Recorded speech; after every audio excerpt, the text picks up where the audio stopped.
Alhamdulillahi nahmaduhu wa nasta'inuhu wa nastaghfiruhu wa nu'minu bihi wa natawakkalu alaih. Wa na'udzu billahi min shururi anfusina wa min sayyiati a'malina. May yahdihillahu fala mudilla lahu wa may yudlilhu fala hadiya lahu. Asyhadu an la ilaha illallah wa asyhadu anna Muhammadan abduhu wa rasuluh. Sallallahu alaihi wasallam tabaraka wa sallama tasliman kasiran kasira amma ba'd. Bismillahirrahmanirrahim. Wa man ahsanu qawlan mimman da'a ila Allah wa amila salihan wa qala innani minal muslimin.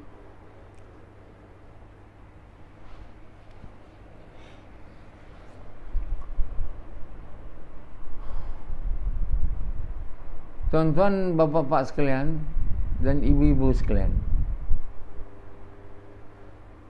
tiap-tiap hari saya beri ceramah dan tuan-tuan dengar bertahun-tahun dah.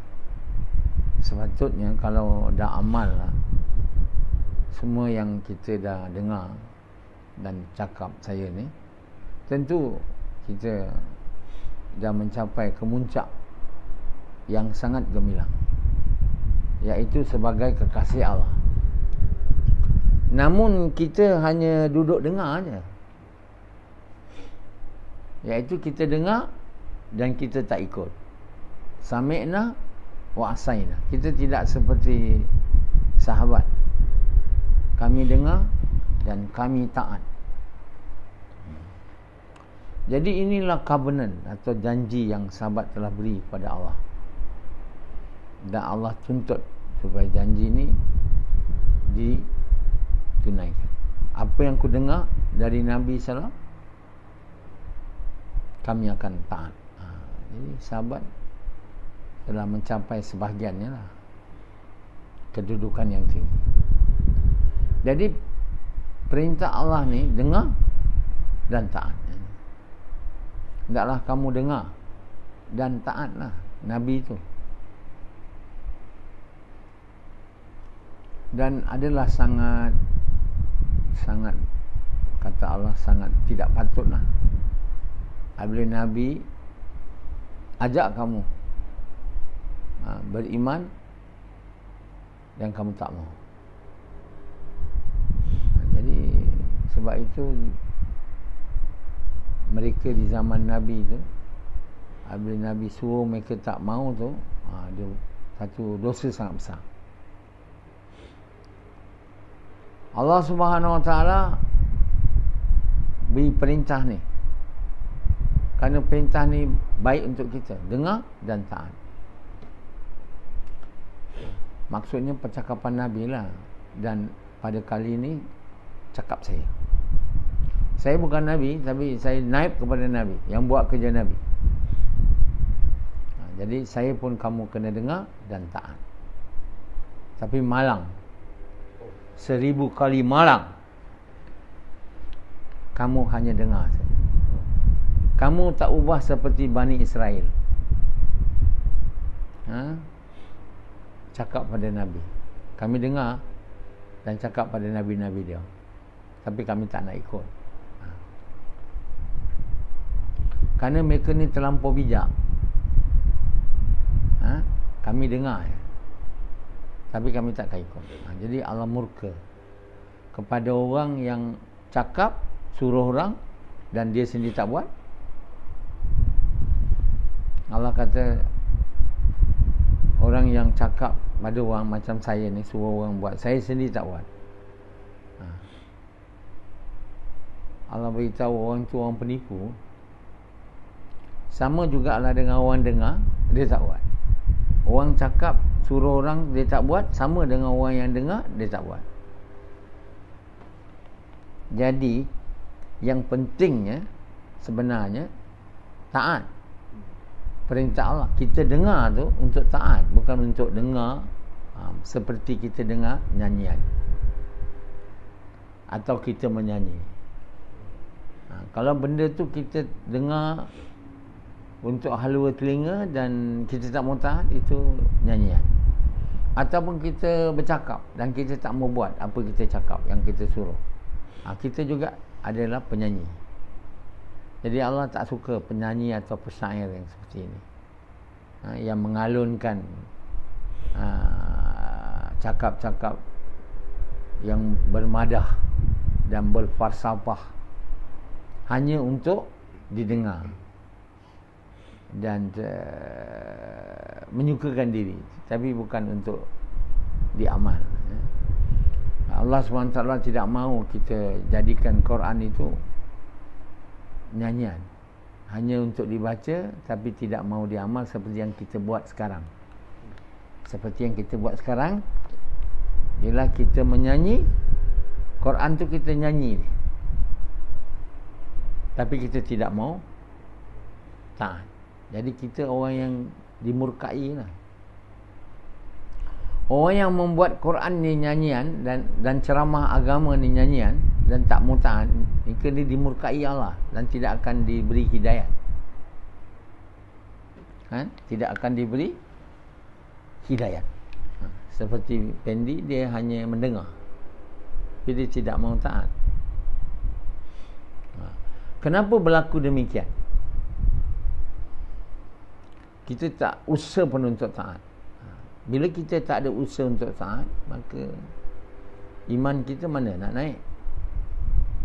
Misal disuruh buat kerja, mengajak manusia kepada kebaikan, mencegah kemungkaran, tapi kita tak mau buat. Disuruh sembahyang, tapi kita tak mau buat.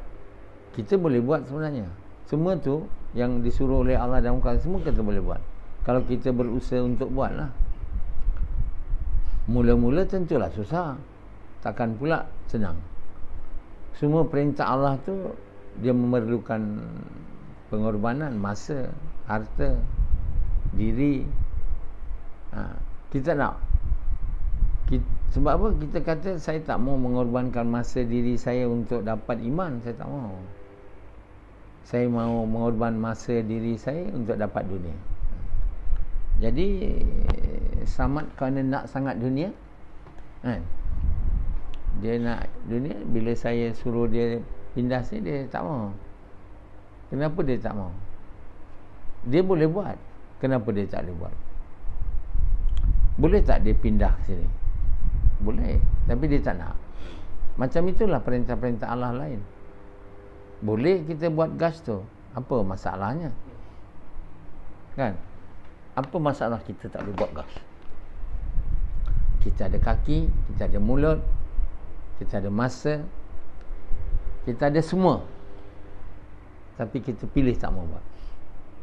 Semayang begitu juga, puasa dan perintah-perintah Allah yang lain, kita pilih tak mau buat.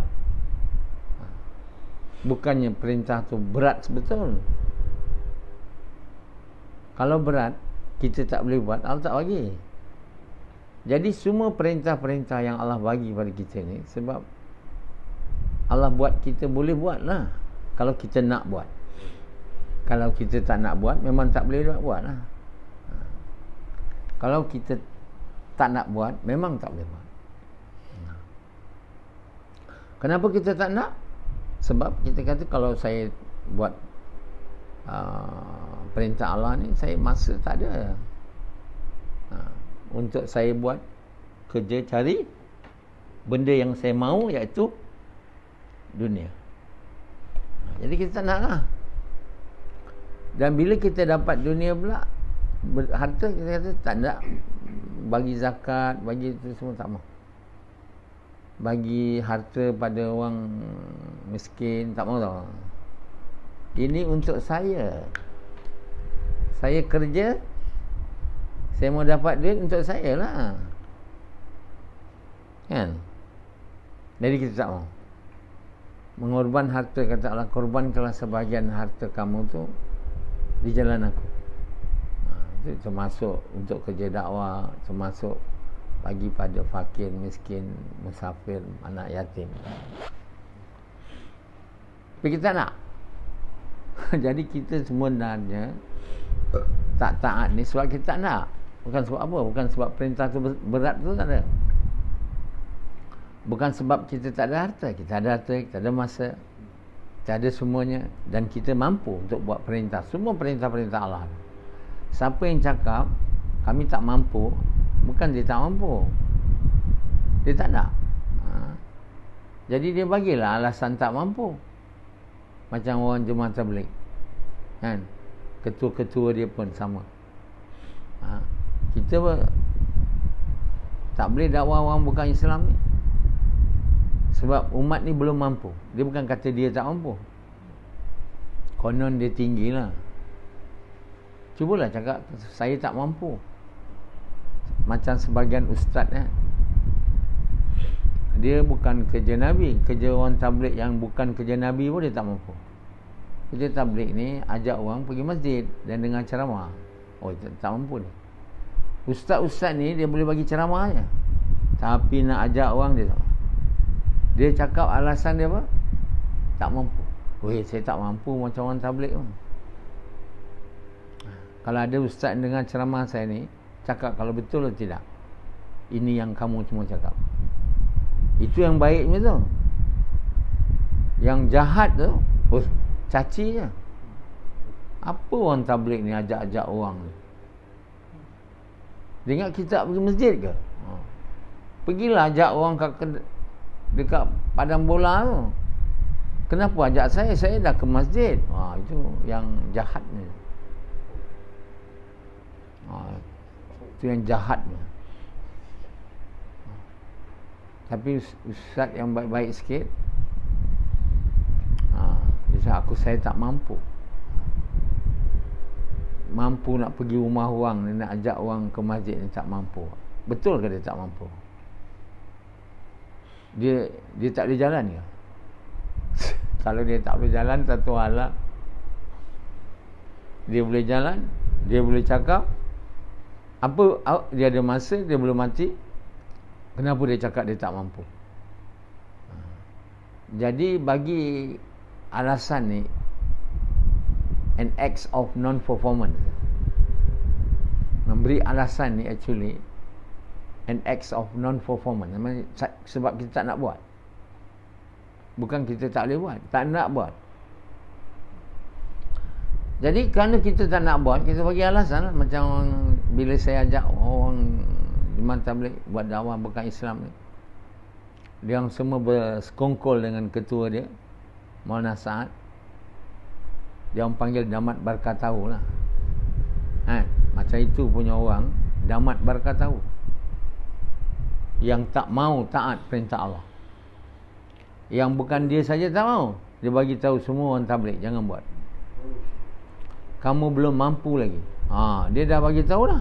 Bukan saya tak mampu, umat ni kamu tak mampu. Kalau kamu buat, kamu tak mampu. Apa pasal? Bila Allah suruh, mana boleh kita kata tak mampu? Kita tak boleh bagi apa alasan pun. Sebab Allah dah bagi semua kepada kita. Allah dah cipta kita, Allah dah buat tangan, kaki, mulut. Semua bagus buat.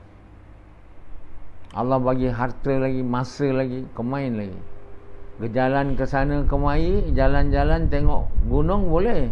Bawa keluarga jalan-jalan boleh. Keluar 40 hari tak boleh. Tinggalkan keluarga, anak, isteri untuk ajak orang boleh. Tak boleh, tak mampu. Tak mampu ya. Dakwah bukan Islam, orang bukan Islam tu singa ke? Dia terkam kau ke? Bukan dia terkam kau, tak ada singa punya. Gajah pun tidak, singa pun tidak. Tak ada dia orang marah kamu. Berapa ramai orang bukan Islam yang pukul kamu sejak kamu buat dakwah bukan Islam? Ada tak? Jerit adalah. Tu pun sikit. Kebanyakan tak ada apa. Dia tak nak, dia diam je.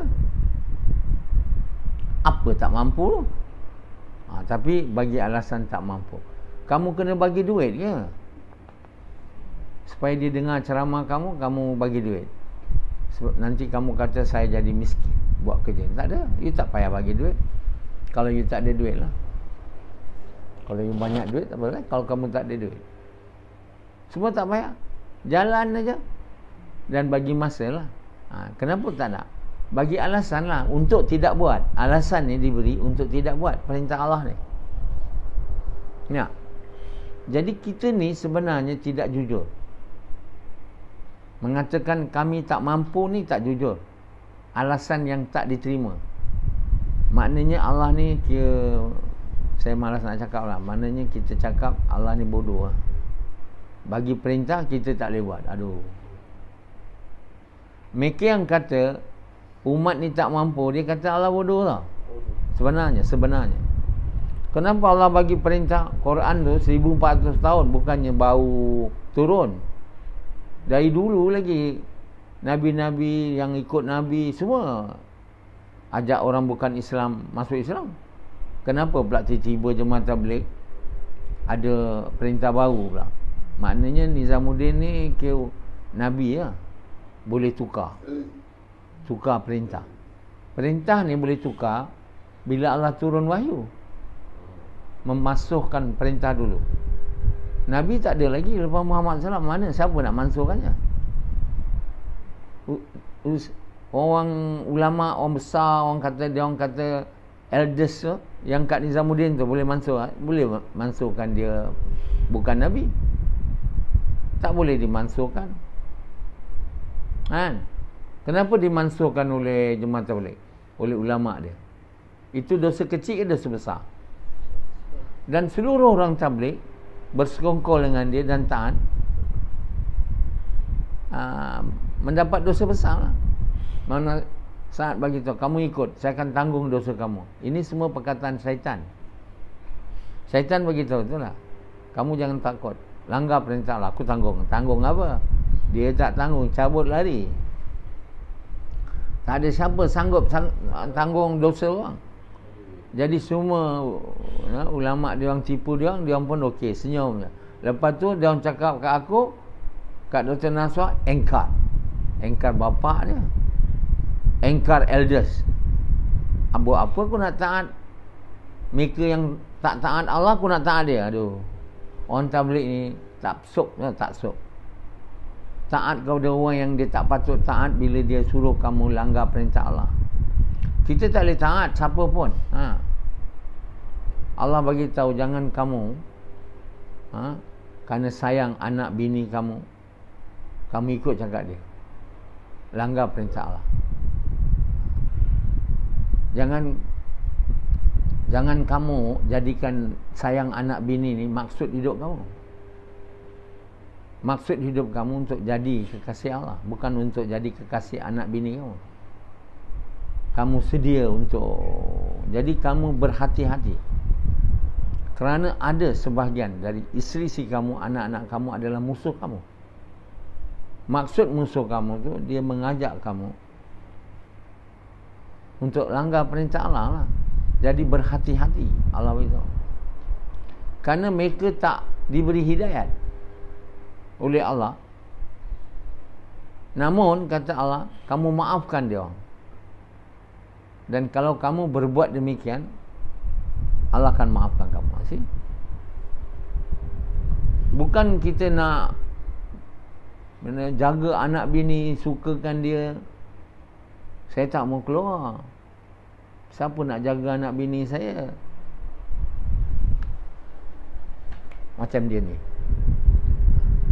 Itu termasuk dengan melayan bini lah.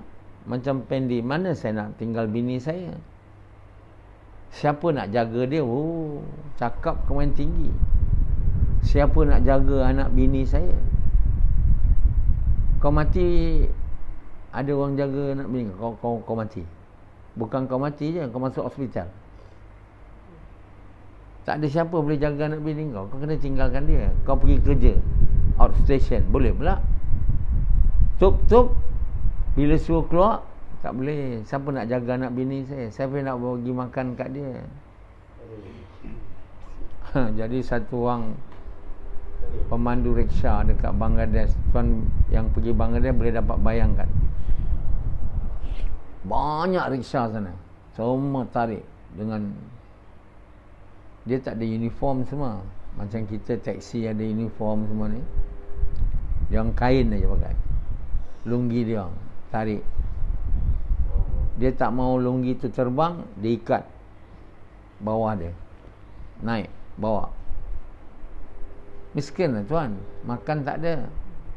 Adalah orang ajak dia, so keluar. Itu buat jemaah tabligh ni, bukan buat kerja Nabi. Buat kerja tabligh yang ajak orang pergi masjid ni, bukan kerja Nabi. Namun dia ajak orang keluar 3 hari, 40 hari. Jadi orang tu kata, macam mana aku nak bagi makan anak bini aku? Orang tu pun dah tak boleh nak jawab lah. Sekali Allah bagi patah kaki Riksa, jatuh, masuk hospital. Jadi dia pun pergilah ziarah. Tanya dia soalan yang sama, siapa nak jaga, siapa nak bagi makan anak bini kau tak kerja sekarang? Allah, dia bilang. Pandai pula dia jawab. Satu orang daripada muda dulu, orang insurans datang kat dia, pakcik, jangan ingat anak-anak pakcik akan bantu pakcik. Duit bantu pakcik, pakcik simpan sekarang insurans untuk hari tua. Jadi pakcik tu ikutlah, bagilah tiap bulan insurans. Dia muda lagi, banyak duit. Bila dah tua, Allah bagi sakit, stroke, kelantai, air jadi, makan air, jalan tak boleh, pandu tak boleh, nak buat seks lagi lah tak boleh, makan pun tak boleh. Jadi dia ingat duit dia banyak, dan simpan duit dia untuk hari tua. Tiba hari tua, duit ada tak boleh pakai. Jadi dia pun cakap lah, ada duit pun tak boleh pakai. Seperti Steve Jobs, saya banyak duit, saya boleh pakai duit saya untuk suruh orang buat duit untuk saya. Saya boleh suruh orang bantu saya, tapi saya tak boleh suruh orang untuk beban sakit saya. Tak ada orang nak. Saya boleh bagi dia duit berapa nak untuk beban sakit saya, tak ada orang sedia. Steve Jobs dekat nak mati pun dia tahu duit tak boleh buat. Jadi kalau dalam kubur, semua orang tahu duit tak boleh buat, harta tak boleh buat. Sufyan yang percaya sangat duit boleh buat ni, bila dia mati dalam kubur, kita tanya, kalaulah kita boleh bercakap ni, Sufyan apa kau nak sekarang? Tak ada orang dalam kubur tu kata dia nak duit. Ada. Sufyan sekarang kalau kita tanya dia, apa kau nak? Dia jawab apa? Sufyan? Nak duit. Kalau dia masuk kubur ni, bukan masuk kubur, belum mati lagi, dekat nak mati, dia tak nak dah. Bila Allah dah tunjukkan dia azab. Jadi sebenarnya yang kita nak ni bukan duit, bukan harta. Kita je melebih-lebihkan sangat. Kita perlu makan sikit aja, minum pun sikit, nak duduk pun bukan nak kena rumah 20 bilik,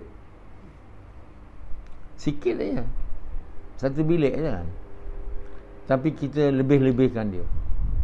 Macam 1 bilik tak cukup, 20 bilik tak cukup, 1000 bilik. Macam Queen Elizabeth, Istana Buckingham Palace tu kan banyak bilik.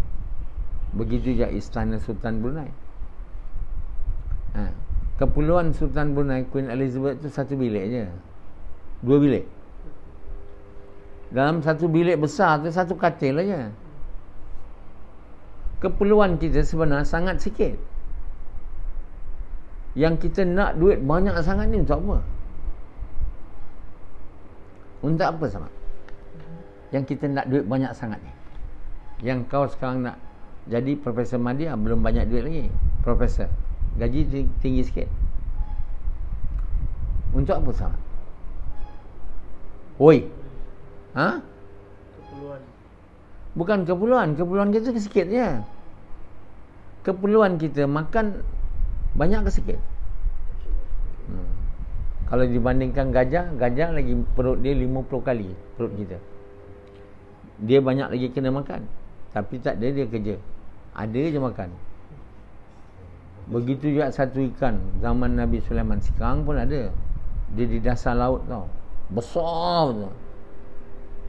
Dia makan macam ni, buka mulut dia. Semua ikan kecil tu masuk. Zop. Zop. Zop. Banyak ikan. Zop. Kali yang hari yang Allah bagi Nabi Sulaiman bagi makan, Allah tanya dia, makhluk di mana kau nak bagi makan ni? Kau nak minta izin bagi makan supaya Allah tak bagi makan? Allah tanya tu, makhluk mana? Seluruh makhluk, langit bumi tak boleh. Laut aja. Hari yang Nabi Sulaiman bertanggungjawab makan tu, ikan tu kata, aku tak pernah hari yang aku lapar. Terus Nabi Sulaiman, oh Allah, maha suci kau. Tak boleh orang bagi makan ikan tu. Banyak dia punya keperluan. Samad punya perut sikit je. Nah, Fendi. Tapi kenapa kita rasa nak sangat? Tak lain daripada nafsu lah. Bukan betul keperluan dia, nafsu. Keinginan yang berlebihan kepada dunia, sehingga kita lupa maksud hidup kita sebenarnya, iaitu untuk jadi kekasih Allah. Jangan kamu jadikan untuk menyukakan anak-anak kamu, menjadi kekasih anak, kekasih isteri sebagai maksud hidup kamu. Macam sama, macam Yazid menjadikan isteri kekasih maksud hidup. Sangat buruk. Walhal Allah jadikan kita untuk jadi kekasih dia. Siapa buat dia? Bini dia ke? Bini kau ke buat kau? Kau tahu pun bukan. Kenapa kau nak jadikan bini kau kekasih kau? Kenapa? Bodoh. Tahu pun kau bodoh. Dulu kau tahu kau bodoh tak? Tak patut kita jadikan selain Allah kekasih kita. Bukan semua yang lain daripada kita, seperti kita juga dicipta.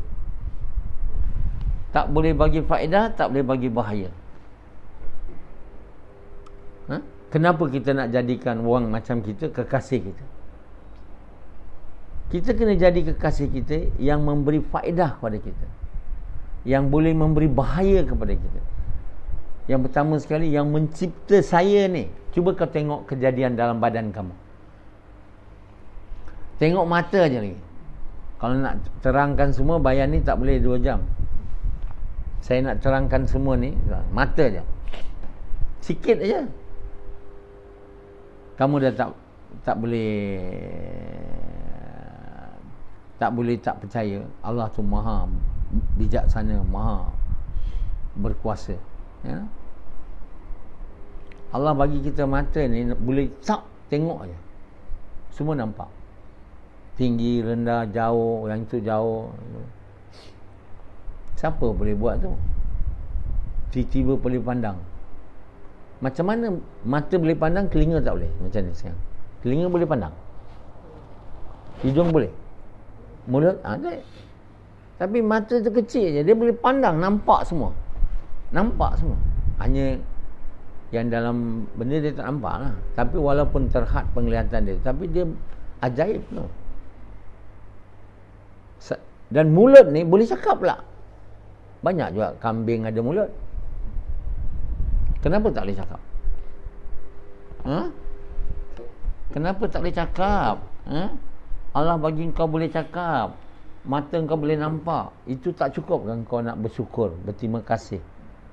Dan dalam diri kamu lihat kehebatan Allah, ketinggian dia. Tak cukup kau? Telinga ni sebenarnya meat aja tau, daging. Boleh dengar pula tu. Ni boleh dengar. Hidung tu kalau kita tengok dia meat juga, daging juga, tapi boleh bau pula. Lidah boleh rasa pula, yang lain boleh. Kalau kita letak cuka mana tempat lain tak rasa. Tapi lidah boleh makan, rasa sedap. Tu bukan nikmat kebesaran Allah tu. Dalam semua ni nampak tak kebesaran Allah Subhanahu Wa Taala? Kau nak buat kita buta, senang aja. Nak bagi Air mata kita tak ada, kering, terus kornea tu jadi putih. Ada tak nampak lah, buta tu. Langsung tak nampak. Masa tu kita bagi tahu, kamu nak apa sekarang? Kamu nak duit ke nak mata? Tanya Sufyan waktu dia buta tu. Waktu tu kau nak apa, Sufyan? Dia kata dia tak nak duit dah. Ada satu pakcik dulu saya mula-mula bekerja dekat UKM. Pakcik tu dari Langkawi. Dia kata dulu saya nak dunia dia. Dia cakap kat saya. Tapi sekarang saya apa pun tak nak. Saya nak melihat aja. Itu belum mati tuan. Tuan bayangkan satu orang yang dah hilang nyawa. Dia masuk kubur, tanya dia apa nak? Macam Sufyan mati. Apa nak masa tu? Mata pun tak nak, apa pun tak nak. Nak taat perintah Allah aja. Nak selamat. Nak Allah aja. Tahu tak? Sebenarnya itulah maksud hidup kita. Itulah sebenarnya tujuan kita. Jadikan Allah kekasih kita. Tapi kita telah dipisahkan dari tujuan yang sebenarnya kepada tujuan palsu. Nak menyukakan bini, anak, diri. Macam ni Rashidi ni mendirikan diri. Bila saya tak cakap, saya cakapkan dia, Rashidi tak suka bini, anak, suka diri dia. Dia pun mula berusaha untuk suka bini. Bukan itu saya maksudkan. Hilangkan semua. Ganti dia dengan Allah je. Tiada yang ku cinta melainkan Allah. Tapi kamu tak nak buat tu. Jalan untuk jadi tu kena ikut Muhammad SAW, sebab dia sudah jadi kekasih Allah. Iaitu kena jadikan yang pertama, yang macam Allah bagi tu, katakanlah wahai Muhammad, inilah jalanku, mengajak manusia kepada Allah. Itulah menjadi kerja yang paling utama. Itulah jalan. Itulah tarikat Muhammad SAW. Buat apa ikut tarikat macam-macam ni? Ahmadiyah, Chistiyah, Naqsabandiyah, Sa'adiyah, tak macam-macam. Buang tu semua. Ikut tarikat Muhammad SAW yang Allah bagi tu. Qul hazihi sabili. Sabili tu jalan tuan. Satu je jalan, bukan banyak jalan.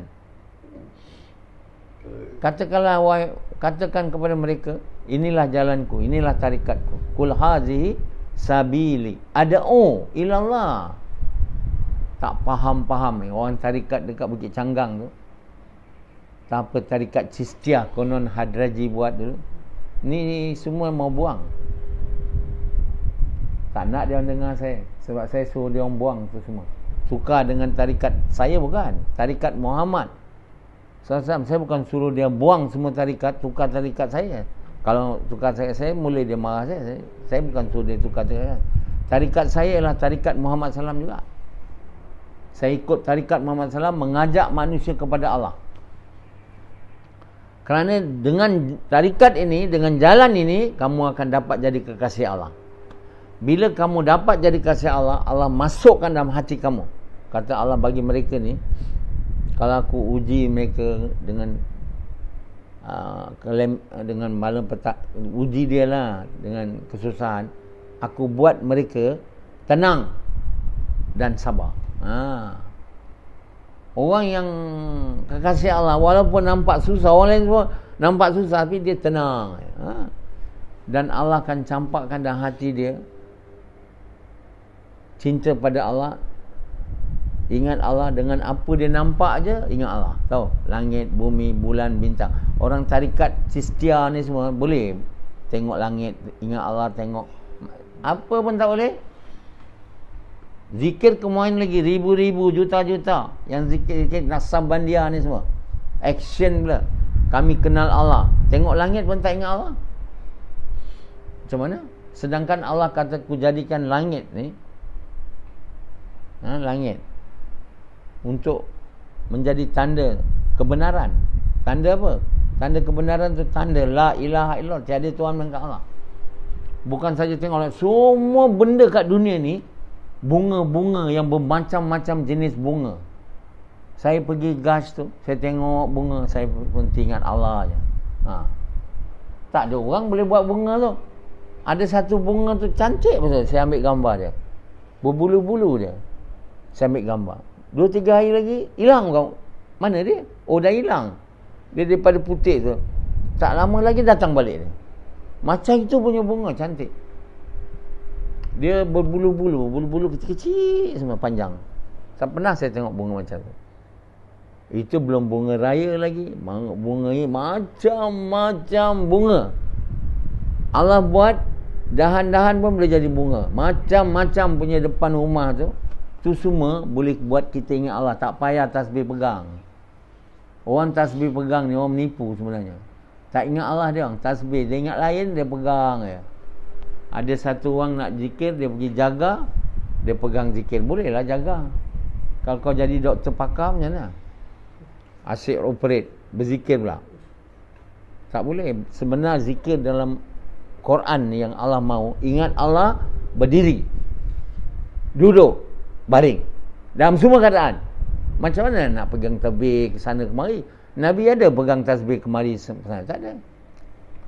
Tak ada diriwayatkan. Hari ni kita buat orang menjual tasbih ni je untung. Kat depan Seri Petaling banyak gerai berjual tasbih, baju. Dan orang pergi Seri Petaling itulah yang dia beli. Konon nak jadi orang agama dengan tasbih, dengan jubah, serban. Macam-macam jubah dia pergi beli. Tukar semua. Lepas tu dah jadi wali dah. Iman belum ada lagi. Jadi tuan yang boleh jalan dia, kita punya maksud hidup ialah jadi kekasih Allah. Bukan kekasih kerja, kekasih bini, kekasih anak. I love my work. Setengah orang lah, I love my work. Ayalah, I love my wife, I love my daughter. Itu je lah. Kebanggaan dia bila tua, berapa anak? Semua orang tanya. Tak ada tanya, kamu dah jadi kekasih Allah belum? Tak ada. Ha? Tak ada orang dengar. Selalu apa dia orang tanya? Sudah berapa anak? Berapa anak kahwin? Jadi orang yang tak ada anak ni memang malu sangat lah. Satu orang kata seorang je macam Pendi. Macam ni. Jadi dia orang tahulah dia ni connect tak kuat. Satu je anak, connect tak kuat lah. Kan? Something wrong with this guy. Macam tu lah. Sebab itu dia orang malu tu. Macam-macam dia orang buat untuk dapat anak. Paling kurang 1 anak, 2 anak. Saya 8 anak. Uish, kuat betul Nasrah ni.